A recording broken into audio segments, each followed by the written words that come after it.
Hi hello കൂട്ടുകാരെ, എല്ലാ കൂട്ടുകാർക്കും പത്തരമാറ്റ് സീരിയലിൻ്റെ നാളത്തെ പ്രൊമോ റിവ്യൂലോട്ട് സ്വാഗതം. പത്തരമാറ്റ് സീരിയലിനെ ഇഷ്ടപ്പെടുന്ന കൂട്ടുകാർ പ്രൊമോ റിവ്യൂ ഒന്ന് ലൈക്ക് അടിച്ചും സബ്സ്ക്രൈബും ചെയ്തൊന്ന് സപ്പോർട്ട് ചെയ്തിട്ട് കാണുന്ന കൂട്ടുകാരെ. കുറേ ദിവസമായിട്ട് ആ സുഹൃത്തുക്കൾ അതിൽ പ്രൊമോ ഒക്കെ ഇട്ടിട്ട്, അതുകൊണ്ട് വീഡിയോ പോകണില്ല. അപ്പോൾ എല്ലാവരും ഒന്ന് ലൈക്ക് അടിച്ച് ഹൈപ്പും ചെയ്താൽ മാത്രമേ വീഡിയോ എല്ലാവരിലേക്കും എത്തുള്ളൂ. അപ്പോൾ ഒന്ന് സപ്പോർട്ട് ചെയ്യണേ കൂട്ടുകാരെ.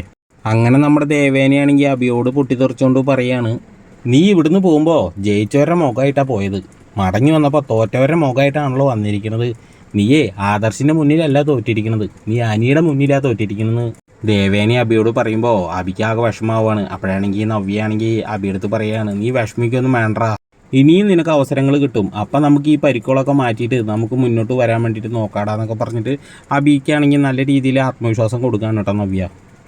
ഈ സമയം നമ്മുടെ മുത്തശ്ശിയാണെങ്കിൽ നയനോട് പറയാണ്, എല്ലാത്തിൻ്റെ പിന്നിൽ മോളുടെ മിടുക്കാന്ന് ഈ മുത്തശ്ശിക്ക് അറിയാമെന്ന് പറയുമ്പോൾ നയനാണെങ്കിൽ പറയണ്, എൻ്റെ മിടുക്കല്ല മുത്തശ്ശി, എല്ലാത്തിൻ്റെ പിന്നിൽ ഇതേ ചേട്ടനനിയന്മാരുടെ മിടുക്ക് തന്നെയാണ്, അത്രമാത്രം അവർ ആ വിജയത്തിന് വേണ്ടിയിട്ട് കഷ്ടപ്പെട്ടിട്ടുണ്ട് മുത്തശ്ശിന്ന് നയനാണെങ്കിൽ പറയാണ് കേട്ടോ. ഈ സമയം നമ്മുടെ അബിയുടെ അച്ഛനാണെങ്കിൽ പൊട്ടിത്തെറിച്ചുകൊണ്ട് പറയാണ്, എന്തോ ഇതിൻ്റെ പിന്നിൽ നടന്നിട്ടുണ്ട്, ആരോ ഇതിൻ്റെ പിന്നിൽ ചാരപ്പണി ചെയ്തിട്ടുണ്ട്, ആരെ ചെയ്താലും അവരെ വെറുതെ വിടാൻ പാടില്ല, തട്ടിക്കളഞ്ഞേക്കണം എന്നൊക്കെ പറഞ്ഞിട്ട് ആകെ മൊത്തം ടെൻഷൻ അടിച്ചിട്ട് പൊട്ടിത്തെറിച്ചുകൊണ്ട് സംസാരിക്കുകയാണ് കേട്ടോ.